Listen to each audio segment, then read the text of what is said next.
a otro tipo de, a otro tipo de, a otro cliente, a otro usuario, ¿ya? Cada usuario describe su propia curva de demanda. Podrán tener semejanzas dependiendo del tipo de cliente. Por ejemplo, yo podría comparar un cliente residencial, ¿cierto?, con otro cliente residencial, y posiblemente sus curvas de demanda van a ser muy similares, pero no van a ser idénticas. Lo mismo sucede entre clientes comerciales o entre clientes industriales. Pero en ningún caso, ¿cierto?, las curvas de consumo van a ser idénticas, ¿ya? Por lo tanto, este grupo de 3 usuarios va a tener una curva de demanda del grupo, ¿cierto?, que es la que está más arribita, que es básicamente la que se obtiene sumando el valor instantáneo en cada una de las horas, ¿cierto?, para el usuario 1, para el usuario 2 y para el usuario 3. Y eso es lo que está graficado aquí arribita, ¿cierto?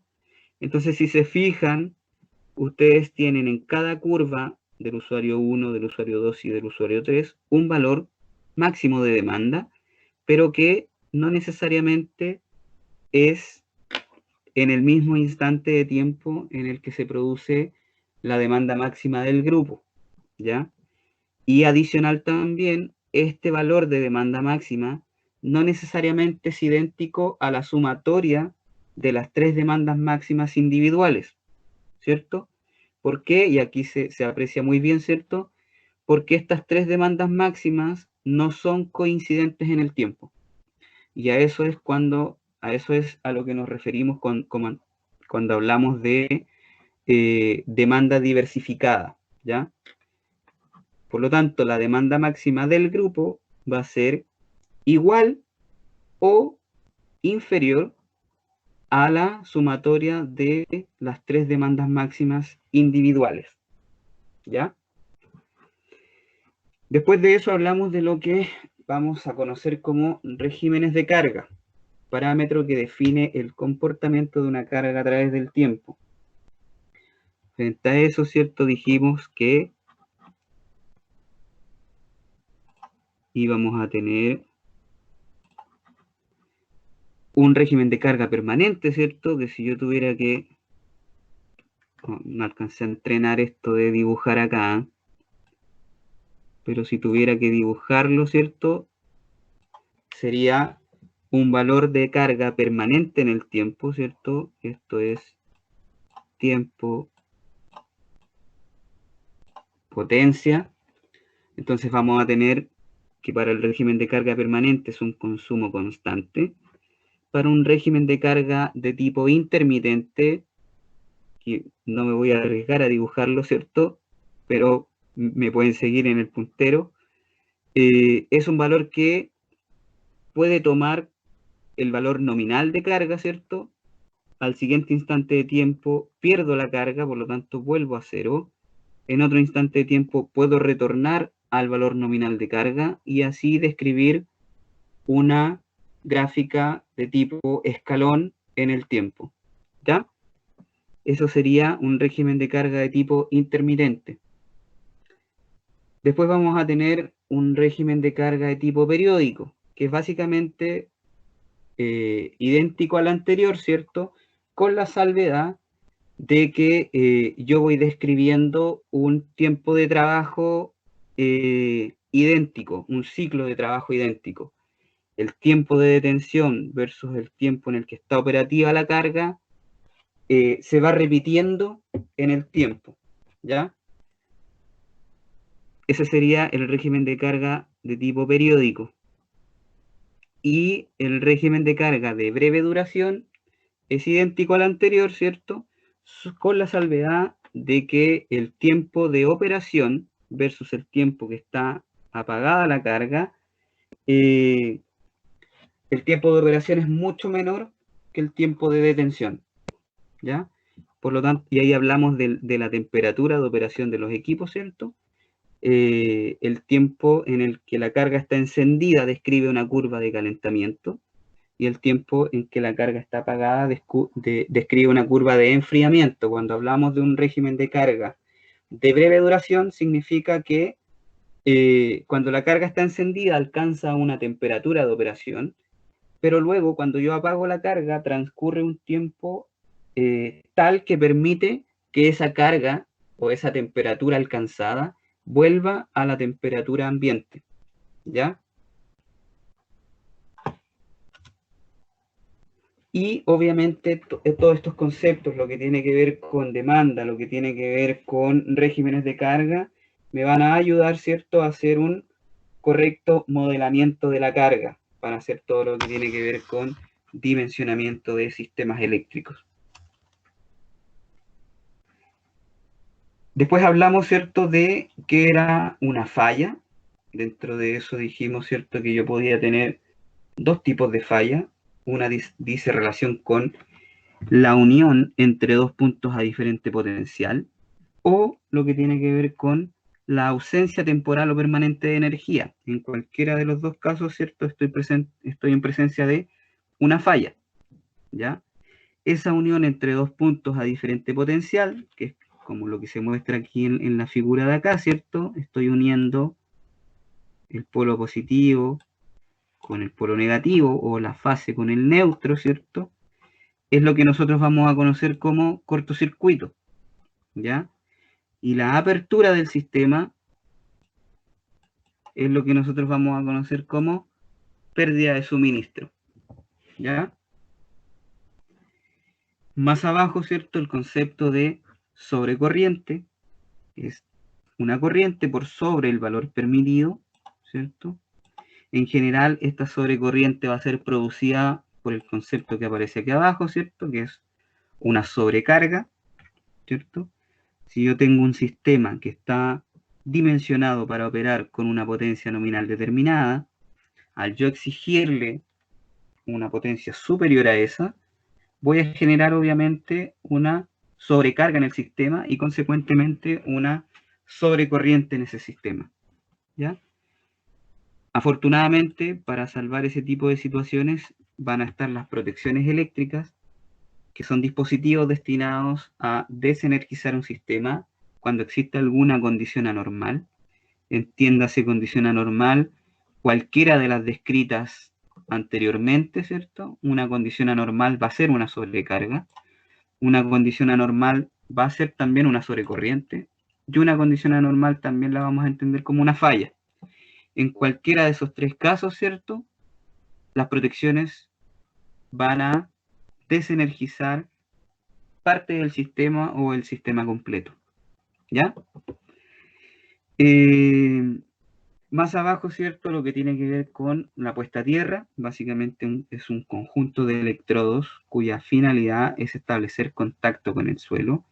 ¿Para qué, cierto? Y ahí lo mencionamos, básicamente para establecer un camino alternativo para la corriente eléctrica y que no se generen daños nuevamente en los usuarios o en las instalaciones. Y el último concepto, ¿cierto?, era los valores nominales. Dentro de este concepto, ¿cierto?, este concepto lo vamos a definir como aquellos parámetros de funcionamiento de un sistema, ¿cierto?, definidos por el fabricante y obviamente para condiciones normales de operación. Vamos a tener, más adelante vamos a revisar, ¿cierto?, que vamos a tener valores nominales para operación normal y vamos a tener otros parámetros especificados por el fabricante para operaciones anormales, ¿ya?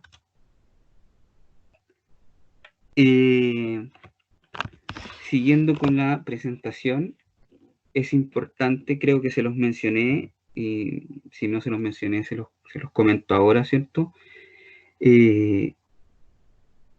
Tenemos que interiorizar algo súper importante y que muchas veces los usuarios no toman en consideración, y que es que toda instalación eléctrica, toda instalación de consumo, primero debe ser proyectada y ejecutada dando cumplimiento a la norma eléctrica, ¿ya? Por lo tanto, es vital que que toda instalación eléctrica se ejecute de acuerdo a un proyecto eléctrico, ¿ya? Y ese proyecto eléctrico debe concebirse con anterioridad a la ejecución.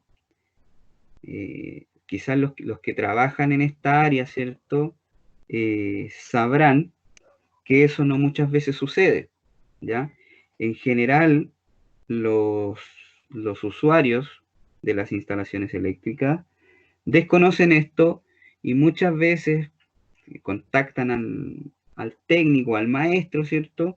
Para que les haga la instalación se ejecuta y cuando se enfrentan a que las entidades que dan servicio, ¿cierto? Me refiero principalmente a las compañías de distribución, exigen el certificado que acredita que estas instalaciones están bajo norma, es que se cuestionan, ¿cierto?, que deberían haber, eh, deberían haber contactado a un profesional competente que ejecutara un proyecto y que ese proyecto finalmente se llevara a cabo, ¿cierto?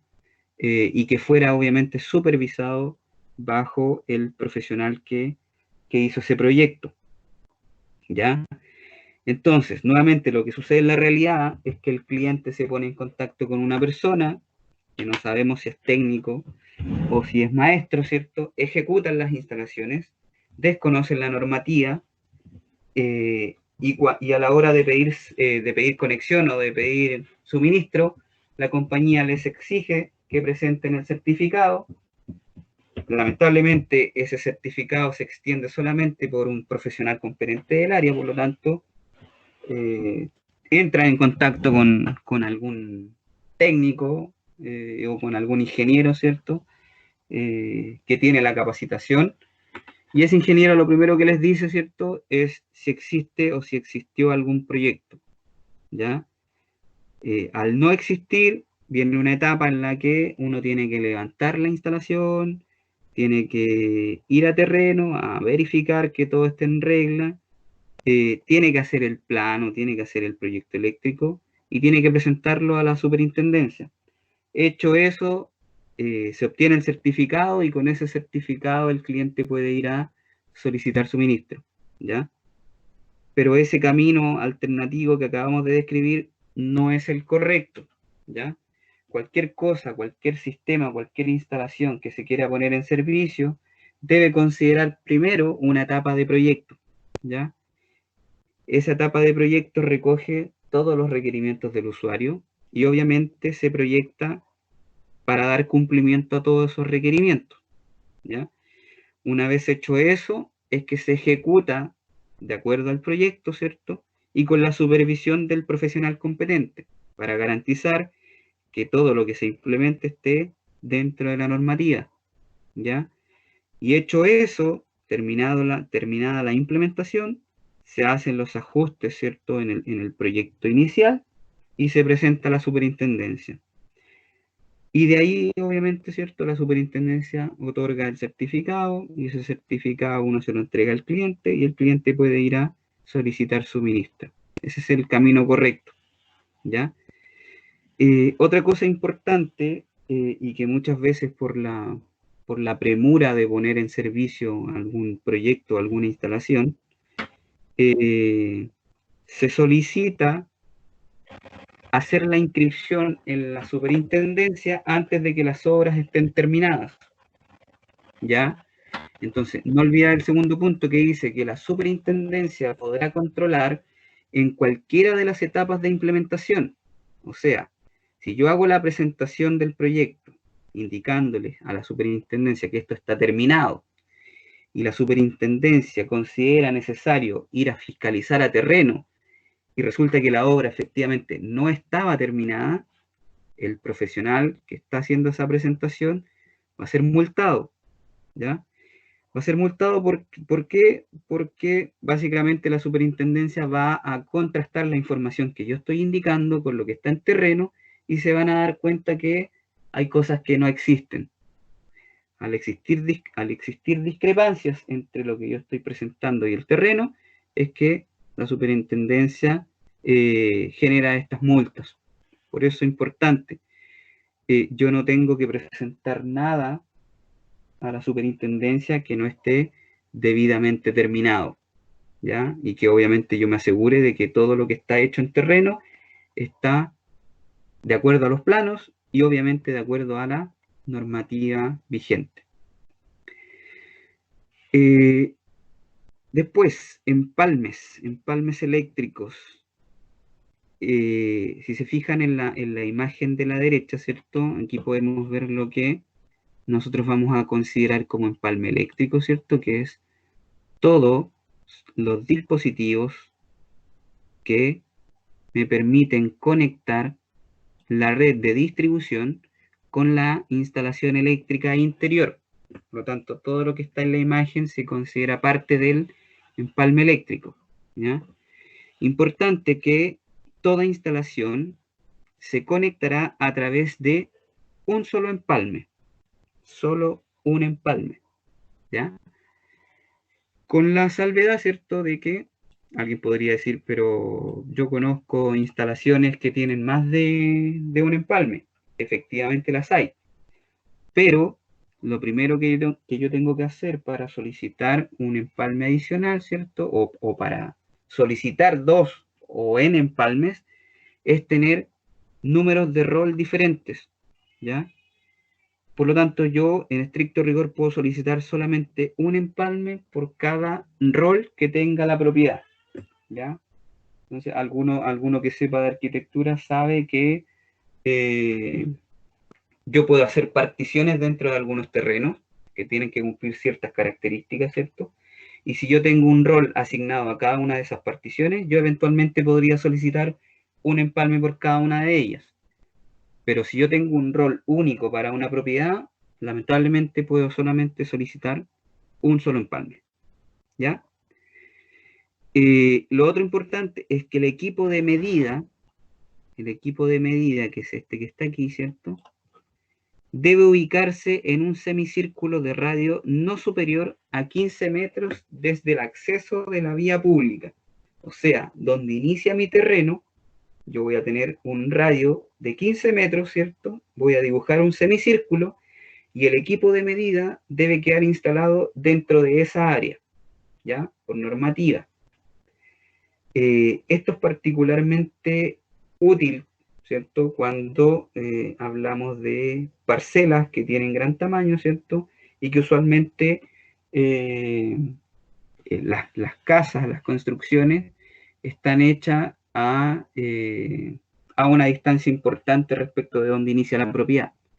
Por lo tanto, ustedes ahí habrán visto, ¿cierto?, en alguna parcela,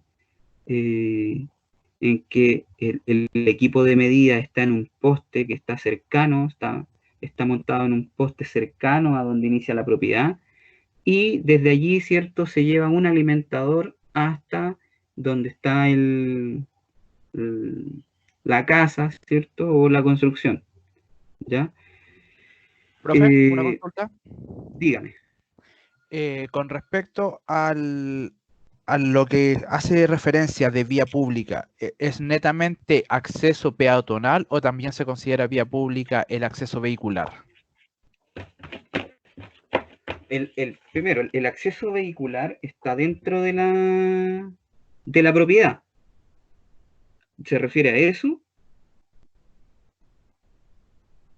Sí, profe, sí. O sea, O sea, porque si yo tengo porque habla de un semicírculo que no tiene que superar los 15 metros, pero habla desde el acceso, desde la vía pública. La vía pública es netamente el acceso como persona, el acceso de persona, una puerta, o también se puede considerar como un portón, no, o ambos. aquí están los límites de la propiedad. De la propiedad me refiero a el terreno completo. Por ejemplo, si yo tengo una propiedad, no sé, de 10 por 10, no, vamos a hacer algo más grande, de 100 metros por 50.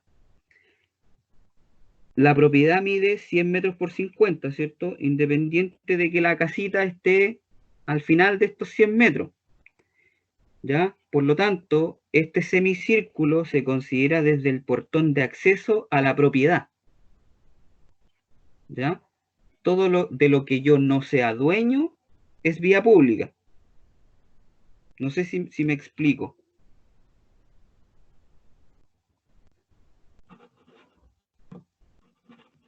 ¿No?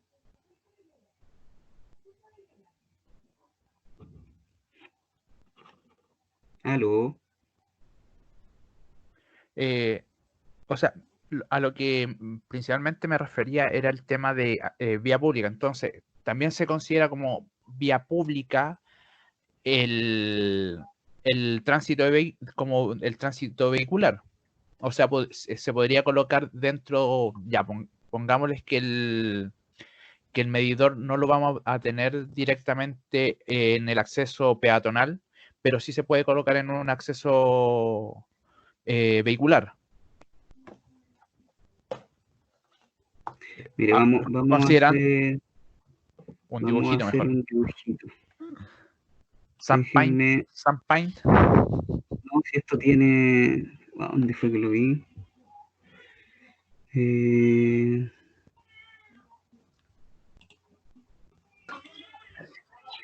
compartir, profe.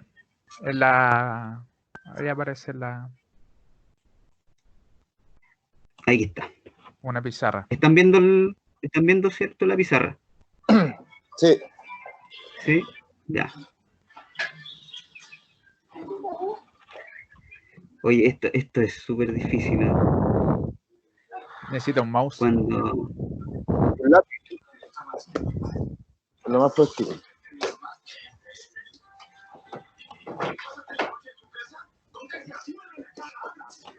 ¿Ya? Estos son los límites de mi terreno, de mi parcela. Y yo construí la casa aquí. Aquí está el portón de acceso. ¿Ya? El semicírculo en el que debe estar el medidor, ¿cierto? Puta, me quedó. Derechito. Hay un serio problema de pulso. Como día lunes. Ya, ahí mejor, ahí mejor. ¿Ya? Ese es el acceso. Aquí está la vía pública. Esto puede ser una calle, ¿cierto? Bueno, obviamente voy a tener calle y paso peatonal, ¿ya? Pero aquí es donde yo estoy, aquí está el acceso principal a mi propiedad, ¿ya? Desde aquí yo cuento 15 metros.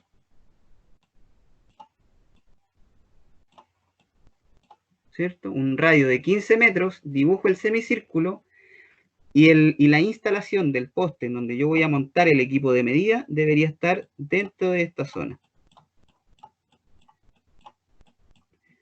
Desde allí, ¿cierto? Desde donde yo monte este equipo de medida, seguramente voy a tener que tender mi alimentador, ¿cierto? Hasta donde efectivamente está el consumo. ¿Ya? Obviamente hay casas, ¿cierto? Esto sería otro ejemplo. Casas que tienen un antejardín muy pequeñito, ¿cierto? Aquí está la casa. Y este es el antejardín, ¿cierto? Que no alcanza a tener 15 metros. Y por lo tanto yo puedo instalar el equipo de medida pegadito al muro, que es lo que comúnmente uno ve, ¿cierto? En este caso, ¿cierto? Esta información no tiene relevancia porque básicamente el medidor nunca va a estar alejado 15 metros de la vía pública, pero cuando hablamos de parcelas o terrenos un poco más rurales, ¿cierto? Es importante saber que yo no voy a poder montar el equipo de medida pegadito a la casa, como lo haría acá, porque la distancia que existe entre donde está la construcción y el portón de acceso al terreno, a mi propiedad, es de más de 15 metros. Por lo tanto, voy a tener que necesariamente instalar un poste cercano, ¿cierto? al acceso principal y ahí montar el equipo de medida. ¿Ya? Y eso es normativo. Profe, consulta, ¿Sí? ¿a qué altura tiene que estar el medidor? Eso lo define otro capítulo, pero no lo consideré relevante, ¿ah? Pero si quiere lo puede consultar. Si no me equivoco, es el capítulo 7 es el de tableros, 6 podría ser. Ya. ¿Ya? Ahí están las alturas de montaje. Ok, gracias, profe. Vale. Eso. Y aquí después tengo que volver a la presentación, ¿cierto?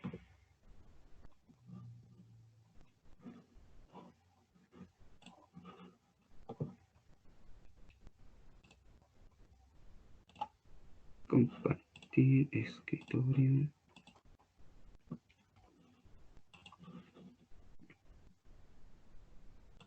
Ya, ahí están viendo de nuevo la presentación, ¿cierto? Así es, profe. Vale. Entonces, estábamos acá. ¿Ya? Importante entonces, el equipo de medida deberá ubicarse en un semicírculo de radio no superior a 15 metros desde el acceso desde la vía pública. ¿Ya? Y más abajito, importante igual, para edificaciones, los empalmes podrán ser concentrados, distribuidos o mixtos. Yo no sé si alguien ha tenido posibilidad de ver o viven en edificios, ¿cierto? Hay edificios antiguos, ¿cierto? En los que existe un subterráneo, en los que están ubicados todos los empalmes todos los equipos de medida del edificio. Cada departamento tiene un equipo de medida que está ubicado en un subterráneo y desde ahí nacen los alimentadores hacia cada departamento. Eso es lo que nosotros vamos a conocer como empalmes concentrados, ¿ya? Todos en un mismo lugar. Distribuidos significa que ahora se está utilizando más, ¿cierto? Yo dispongo de armarios, ¿cierto? En cada uno de los pisos del edificio, en los que instalo solamente los equipos de medidas asociados a esos departamentos. ¿Ya? Eso significaría distribuido, o miento, podría ser, llevémoslo a un conjunto residencial, ¿ya? Se me fue el nombre, ¿cómo se llaman estos condominios, ¿ya?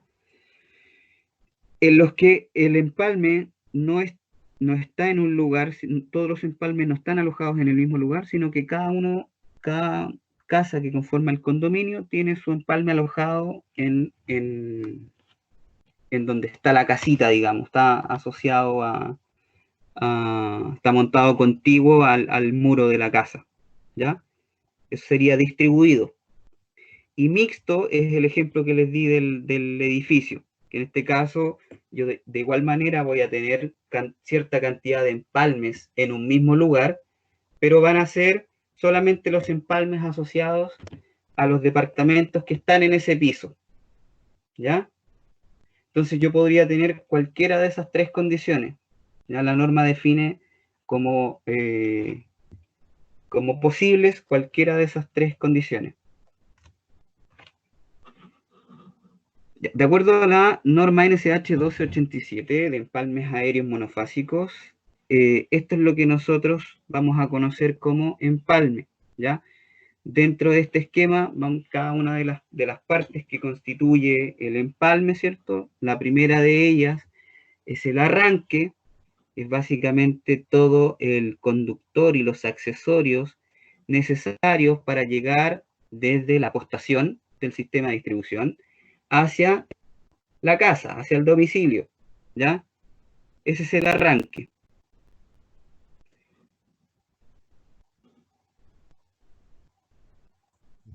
Miento, acá está ya, el arranque, ¿cierto?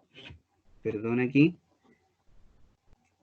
Considera solamente lo que tiene que ver con la unión del cable concéntrico con el sistema de distribución. A eso le van a considerar arranque, ¿ya? El conductor que yo llevo desde ese punto de acoplamiento hacia el muro de la casa vendría a ser lo que se conoce como acometida, ¿ya? Todo el conductor desde el primer punto de anclaje a la casa hasta el equipo de medida sería la bajada, ¿cierto? Y obviamente la caja metálica con el dispositivo de medida es lo que vamos a conocer como medidor, ¿ya? Y en su conjunto, arranque, acometida, bajada y medidor es lo que vamos a nombrar o vamos a denominar como empalme eléctrico, ¿ya? Entonces aquí abajito hay una definición: conjunto de elementos y equipos eléctricos que conectan una instalación interior a la red de distribución, ¿ya? Ese es un empalme eléctrico. Y obviamente, ¿cierto? Nosotros tenemos empalmes eléctricos normalizados, ¿ya? Dentro de eso vamos a tener empalmes de tipo monofásico y empalmes de tipo trifásico, ¿ya? Si se fijan acá en esta tablita la saqué del pliego normativo de empalmes, ¿ya? Y entonces acá están todos los empalmes normalizados del tipo monofásico. Aquí se indica la potencia nominal del empalme en kilowatt, la potencia máxima que eventualmente podría obtener de ese empalme, el interruptor termomagnético asociado, ¿cierto? Y la denominación del empalme, ¿ya? En este caso, la A estaría asociada a si el empalme es de tipo aéreo y la S está asociada a si el empalme es de tipo subterráneo, ¿ya? Por lo tanto, al yo describir un empalme, tengo que indicar toda esta información.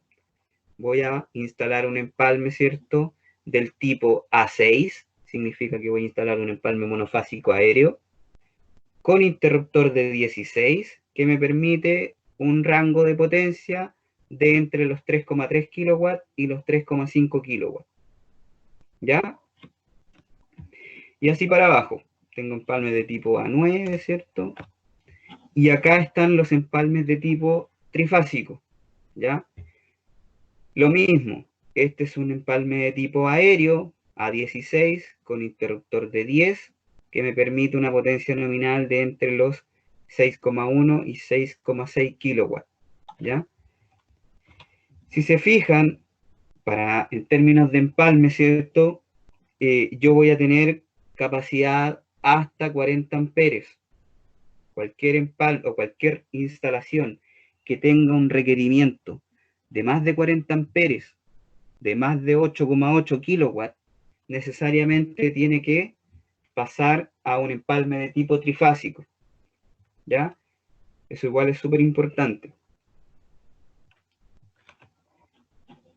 Y adicional acá, ¿cierto?, aparecen tipos de empalmes A16, S18 y hay un AR o un SR.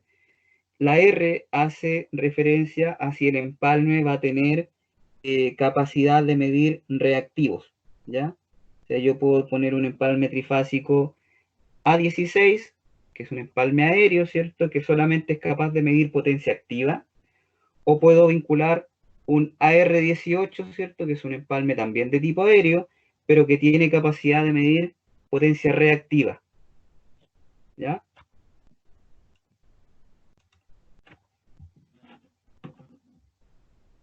¿Dudas hasta ahí?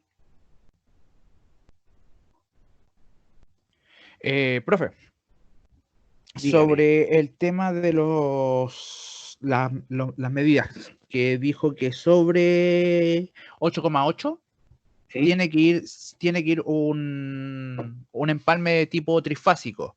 Eso Correcto. es una vez calculado el factor de potencia y todo, o sea, haciendo todos los cálculos necesarios. Correcto. Aquí nosotros O sea, tenemos perdón, el factor de demanda, perdón. el factor de potencia, el factor de demanda. Aquí nosotros, Sí. una vez culminado todos los cálculos necesarios, ¿cierto?, para llegar a la demanda que va a tener este cliente o este usuario, yo voy a ir a seleccionar cuál es el empalme necesario para habilitar ese servicio. ¿Ya? Ok. Aquí juega el profe. factor de demanda. Dígame. O sea, considerando el tipo consumidor, los tramos y cuánto se tiene que calcular dentro de ese tramo de potencia. De nuevo. O sea, me refiero que para el tipo de empalme, para considerar ¿Ya? el tipo de empalme, hay que tener ya calculado el factor de demanda y el tipo de consumidor que se va a hacer la instalación. Ya, primero, lo que más adelante vamos a hacer un par de ejemplos, pero lo que yo tengo que calcular primero es la potencia conectada. ¿Ya? Y voy a hacer uso de los factores de demanda para lograr obtener la demanda máxima.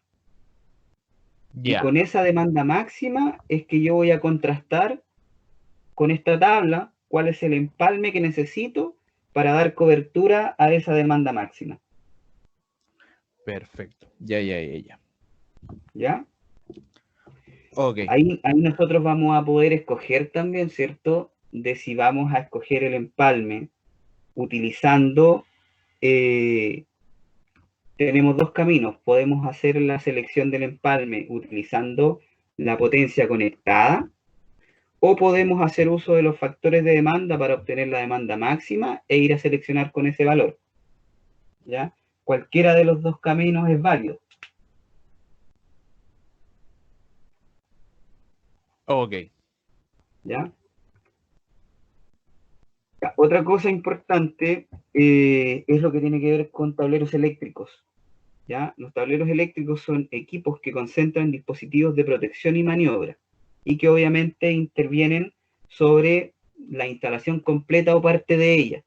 ¿Ya? De hecho, ahí hay una imagen al costado derecho, ¿cierto? Eso es lo que nosotros veríamos en algún tablero eléctrico, ¿ya? Obviamente sin la cubierta protectora y todo el tema. Dentro de la norma, ¿cierto?, me figura que la instalación debe ser en lugares seguros y de fácil acceso. Puede ser embutido el tablero o sobrepuesto, ¿ya? Y acá lo importante es que, dependiendo de la función que cumplan, yo voy a tener tableros generales auxiliares y tableros de distribución, ¿ya? Entonces, lo primero que les voy a pedir es que puedan leer el capítulo 7 de tableros eléctricos, ¿ya? Anótenlo por ahí para que en algún tiempito de ocio le puedan dar lectura, para que sepan qué es un tablero general, qué es un tablero auxiliar y qué es un tablero de distribución. Dentro de la norma aparecen algunos más: tablero de control, tablero de clima, etcétera. Perdón, tablero de control, tableros de comando, para que ustedes puedan interiorizarse, ¿cierto?, en cuál es la diferencia entre cada uno de ellos, ¿ya? Eso es dependiendo de la función que cumplen y dependiendo de la utilización de la energía. Yo voy a tener tableros que pueden ser de alumbrado, tableros que pueden ser de fuerza, tableros que pueden ser de computación, de calefacción, etcétera, de control, ¿ya? O mixtos, que yo puedo tener un tablero de alumbrado y fuerza, tablero de alumbrado y clima, tablero de fuerza y computación, ¿ya? Por lo tanto, acá yo les voy a pedir que se lean el capítulo 7. ¿Ya? Otra cosa, aspectos relevantes dentro de las instalaciones eléctricas, ¿cierto?, es lo que es relacionado con sistemas de protección, ¿ya? Dentro de eso hay dos dispositivos que son predominantes dentro de las instalaciones eléctricas. El primero, ¿cierto?, es el interruptor magnetotérmico o disyuntor, que es básicamente un dispositivo utilizado para la protección de las instalaciones. Ese dispositivo protege frente a dos fenómenos que describíamos: frente a sobrecarga y frente a cortocircuito, ¿ya? Si se fijan acá, esta es una curva de tiempo corriente, ¿cierto? En el eje Y yo tengo el tiempo, en el eje X yo tengo la corriente, y aquí me doy cuenta, ¿cierto? Voy a tener una curva que describe lo que tiene que ver con la actuación por sobrecarga, que es esta exponencial decreciente, y voy a tener una curva, ¿cierto?, que responde a la actuación de tipo magnética, que es de tiempo instantáneo. El primer segmento de la curva,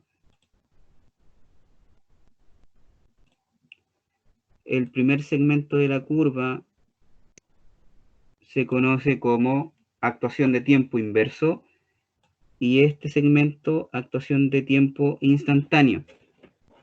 ¿Ya? Cuando yo tengo... lo otro es... En este punto se sitúa la corriente nominal del circuito. Lo que quiere decir es que a corriente nominal esta curva es asintótica. Que significa que a corriente nominal esta protección no va a actuar. ¿Ya? En la medida en que ese circuito o ese sistema empiece a tener una corriente por sobre el valor nominal, ¿cierto? Que eso significaría que estoy en presencia de una condición de sobrecarga, va a existir, ¿cierto? Consecuentemente, si estoy aquí, un tiempo de operación por sobrecarga. Esto es lo que nosotros veríamos, por ejemplo, en un ambiente domiciliario en el que yo estoy sobrecargando un circuito.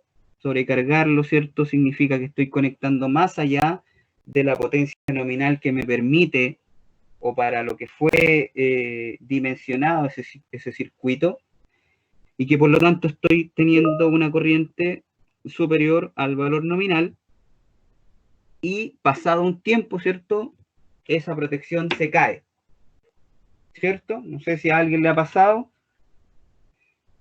Pasa un tiempo, ¿cierto? Yo la vuelvo a subir, no se genera ningún problema, pero bajo alguna condición de carga, ¿cierto? Llámese, no sé, estoy viendo tele, tengo la estufa al lado, ¿cierto? Prendo el hervidor, sumé una carga adicional y la protección se cae, pasado un tiempo, ¿cierto? Eso significa que estoy en presencia de una condición de sobrecarga y que por lo tanto pasó un tiempo determinado y esa protección actuó, botándome el circuito, ¿cierto?, por una condición anormal de operación. Todo eso, ese fenómeno, ¿cierto?, responde a la primera parte de esta curva. Hay obviamente corrientes, ¿cierto?, que son mucho más importantes y que se generan básicamente cuando yo tengo una condición de falla del tipo cortocircuito. Un cortocircuito, no olvidemos, ¿cierto?, que es unir dos puntos de diferente potencial, en este caso la fase con el neutro, a través de una resistencia que es mínima. Por ley de Ohm, ¿cierto?, I es igual a B partido por R. Si la R tiende a cero, ¿qué pasa con la corriente? Tiende a infinito. Por lo tanto, voy a moverme mucho más acá en la corriente que está circulando por el sistema. Y por lo tanto, esa corriente va a ser tan importante, ¿cierto?, que yo voy a requerir que el circuito, o que la protección actúe lo más rápido posible. Por lo tanto, despeje esa falla en el menor tiempo posible. ¿Ya? Entonces, porque se llama curva de corriente inverso, es porque a mayor corriente, el tiempo de operación, protecciones debe ser o debe ir decreciendo. A mayor corriente, de menor tiempo de operación. ¿Ya? Esa es la premisa de este tipo de dispositivos. ¿Ya? Parámetro importante para los indicadores, ¿cierto?, va a ser la corriente nominal. Creo que puse... No. La corriente nominal, no sé si se alcanza a apreciar, pero es la que aparece acá, que dice 10. ¿Ya? Eso significa que esta protección va a permitir, ¿cierto?, circular por ella solamente 10 amperes en condiciones de operación normal, ¿ya? Ese es el parámetro de corriente nominal. Por otro lado, ¿cierto?, está la capacidad de ruptura, ¿ya? La capacidad de ruptura es un valor que aparece en este recuadro que está arriba del 10. No se alcanza a apreciar, pero es un recuadro que está sobre ese 10. Y que en general, para este tipo de protecciones encapsuladas, es del orden de los 6 kiloamperes o de los 10 kiloamperes.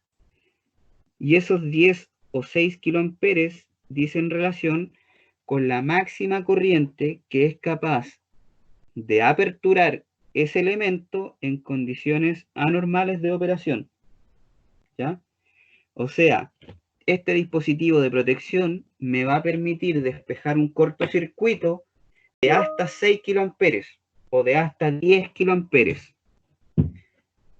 Si el cortocircuito tiene una corriente de falla superior a ese valor, el fabricante lo que me dice es que no puede, el fabricante me dice que si la corriente de falla supera el valor de capacidad de ruptura, no asegura que ese elemento va a ser capaz de despejar la falla, ¿ya?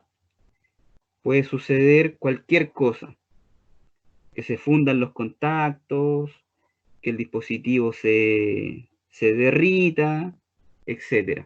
Puede producirse algún perjuicio en el elemento que no le permita aperturar esa condición de falla, ¿ya? Y el tercer parámetro importante es el de la curva de operación. La curva de operación es la que estamos mirando acá. Esta curva es propia de cada dispositivo, ¿ya? Un dispositivo del tipo, voy a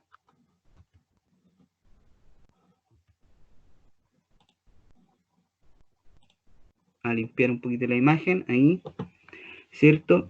Vamos a ver que una curva del tipo B significa que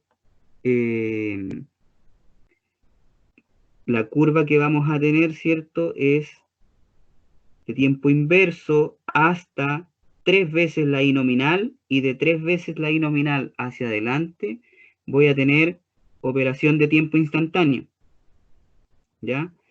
Una curva del tipo C significa que yo voy a tener un mayor tramo, ¿cierto?, de operación de tipo térmica, y para cortocircuito o para corrientes de más de 5 veces la corriente nominal, voy a tener operación de tiempo instantáneo.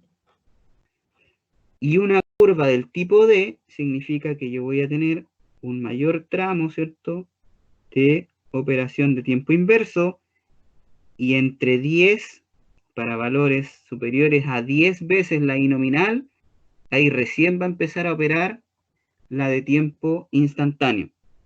No sé si se entiende.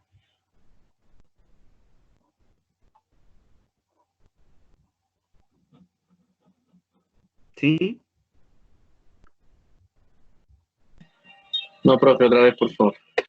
¿De nuevo? Ya. Sí, por No favor. veo nada.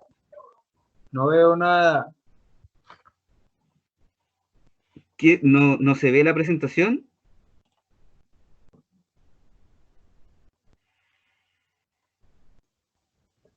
Yo no Sí, la sí, veo. sí se está viendo la presentación. Puede que tenga un problema de retardo de imagen, algo así, o de video. Ya. Vamos de nuevo. Me quedo en el dibujo que empezó a hacer. Que ahí no veo nada. Ya, vamos de nuevo entonces. Yo... Profe, estoy pegado.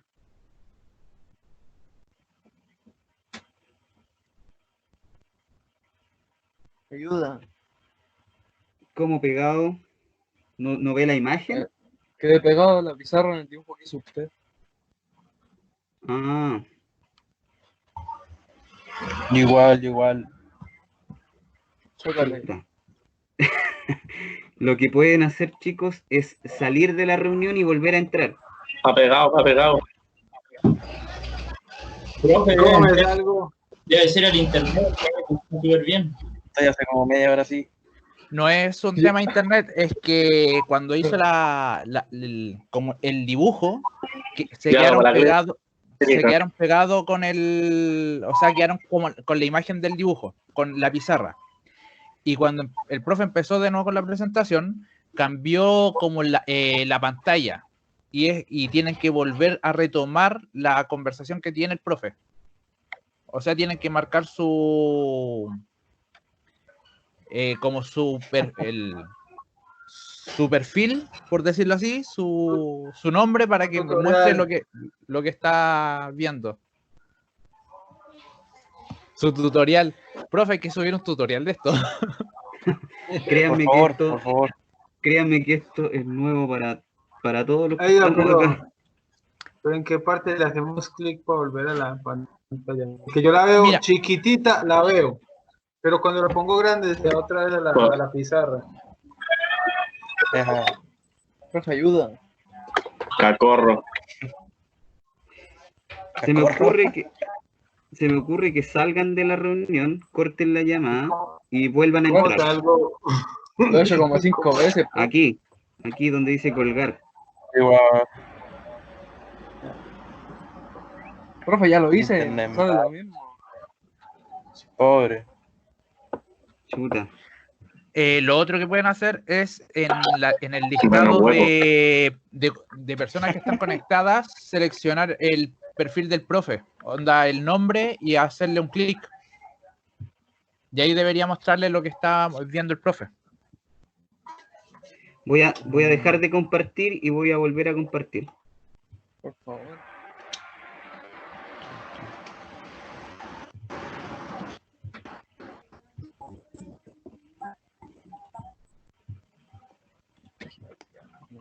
¿Qué guay ese dibujo?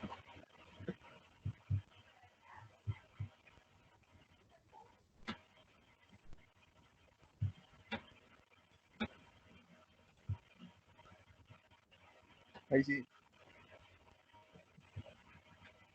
Ahí sí. Por lo menos ya funcionó. Y ahí sí pueden ver la presentación.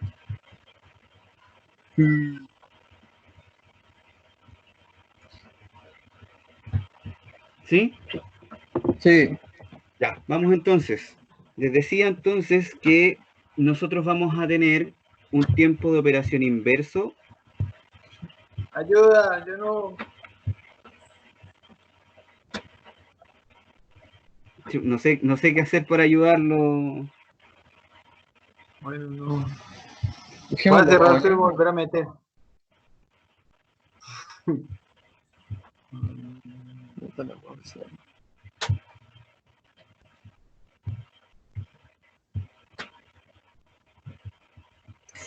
No, hágale, profe, continúe, yo lo escucho.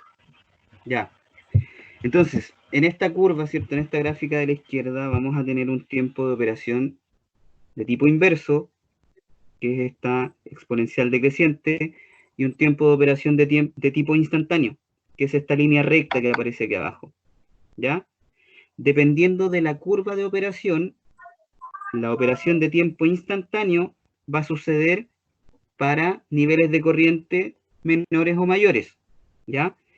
Por ejemplo, para la curva B, yo voy a tener esta curva de tiempo inverso y para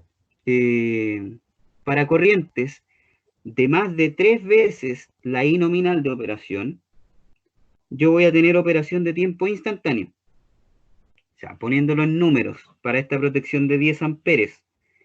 Cuando yo tenga 10 amperes, esta protección va a operar de manera normal. Cuando yo tenga 20 amperes, que es 2 veces la nominal, va a existir un tiempo de operación basado en esta curva de tiempo inverso, ¿cierto? Pero yo cuando llegue a 3 veces la I nominal, que serían 30 amperes, este dispositivo va a cortarlo en 0.01 segundos. ¿Sí? Para el mismo ejemplo, si este dispositivo en vez de curva C fuera curva D, perdón, ese es el ejemplo si es que fuera curva B.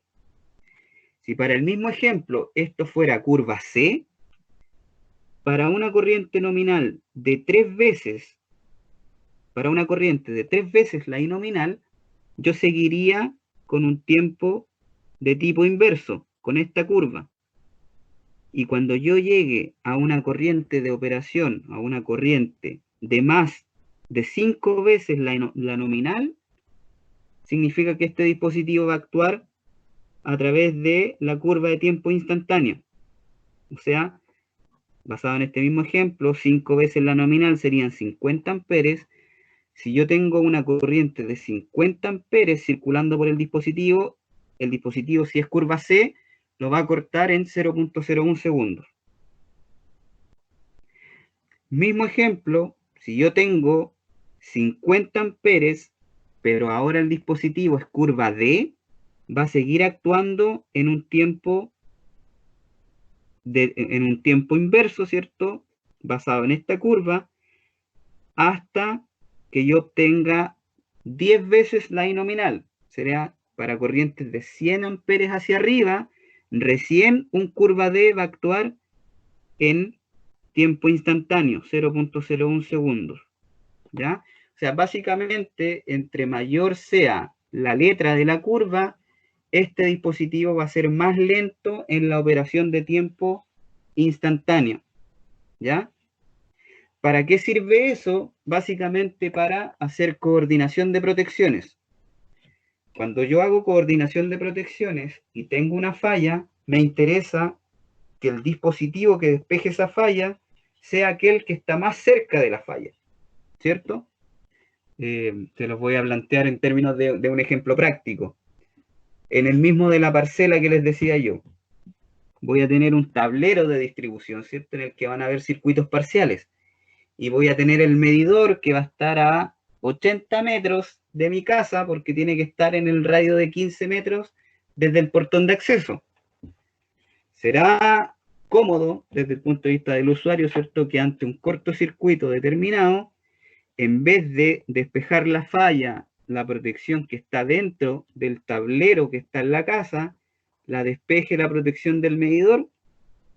No, ¿cierto? Porque para restituir el suministro va a tener que caminar los 80 metros hasta el acceso principal y subir la protección del medidor, ¿ya? Por lo tanto, me interesará que la protección del medidor sea un poco más lenta que la protección que está en el domicilio. ¿Para qué? Para que en caso de falla actúe primero la que está más cercana. ¿Ya? Es un tema práctico de coordinación de protecciones. ¿Sí?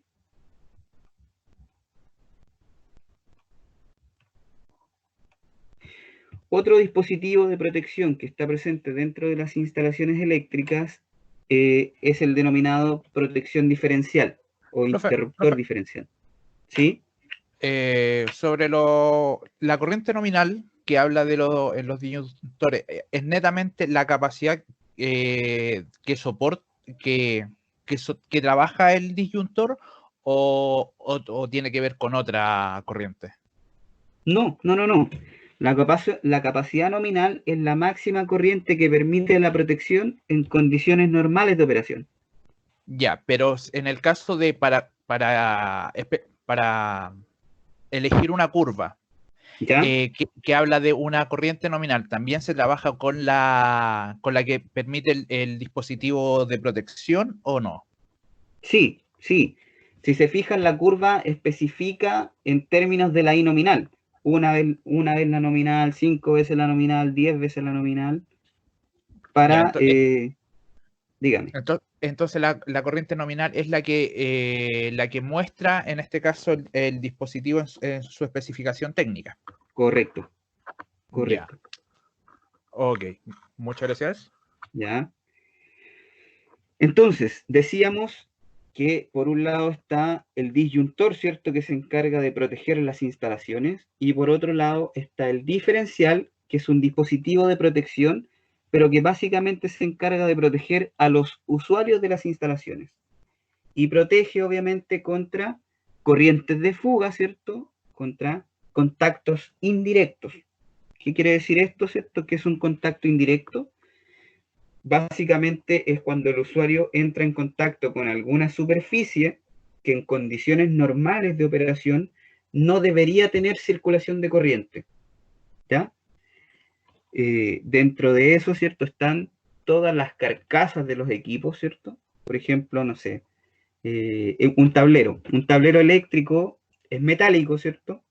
Hay tableros eléctricos metálicos, y en condiciones normales de operación, ese tablero, esa carcasa, no debería tener circulación de corriente, ¿ya? Por lo tanto, yo podría tocarla sin problema. Lo que sucede es que bajo alguna condición anormal de operación, ese tablero o esa superficie metálica podría tener circulación de corriente, en caso de que exista alguna fuga, por ejemplo, fuga de corriente. Y al tocarla, yo pueda verme expuesto a alguna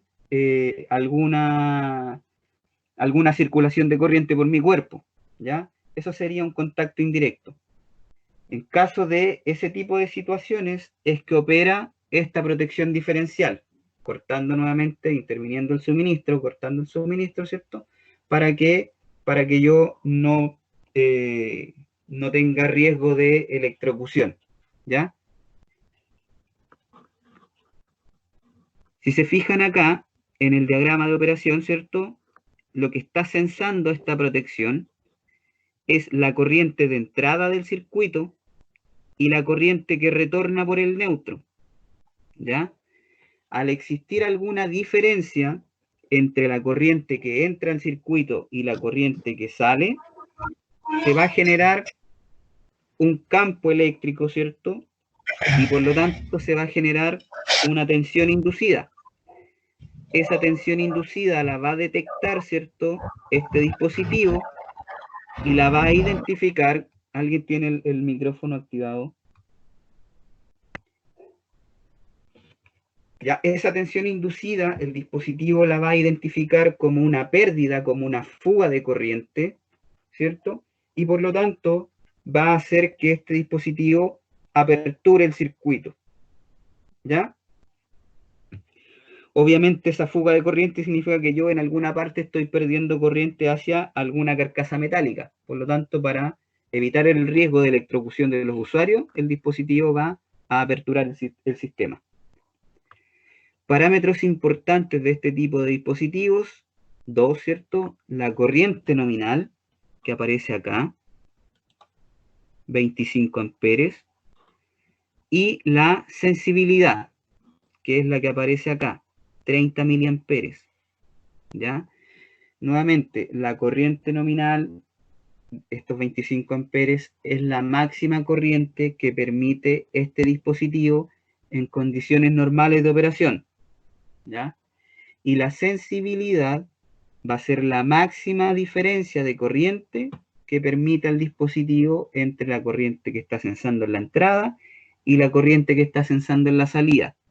Si entre esas corrientes existe una diferencia de más de 30 miliamperes, este dispositivo va a actuar, ¿ya? ¿Por qué 30 miliamperes, cierto? Porque está demostrado, ¿cierto?, que para corrientes de más de 30 miliamperes ya se ocasionan perjuicios en el cuerpo humano, ¿ya? Ya, y ahora entramos de lleno a lo que tiene que ver con conductores eléctricos, ¿ya? Primero, por definición, conductores eléctricos, ¿cierto?, son aquellos elementos destinados al transporte de corriente eléctrica, ¿ya? Básicamente están formados por tres cosas: el alma conductora, ¿cierto?, que aparece aquí en el dibujito de la derecha, que es básicamente el elemento conductor; el aislante, ¿cierto?, que es este que está aquí; y la cubierta protectora, que es esta que está acá, ¿ya? Dentro de los materiales más utilizados están el cobre, ¿cierto?, y el aluminio, por las características que presentan, ¿cierto?, en términos de transporte de corriente, ¿ya? podemos clasificar los conductores también en términos de la cantidad de conductores que tienen. Si en el caso de que sea solamente un conductor con un aislante, van a ser conductores del tipo monopolares. Y en caso de que sean varias hebras conductoras con aislante y una cubierta protectora, nos vamos a identificar como conductores multipolares, ¿ya? El del ejemplo de acá de la derecha, el de la foto de la derecha,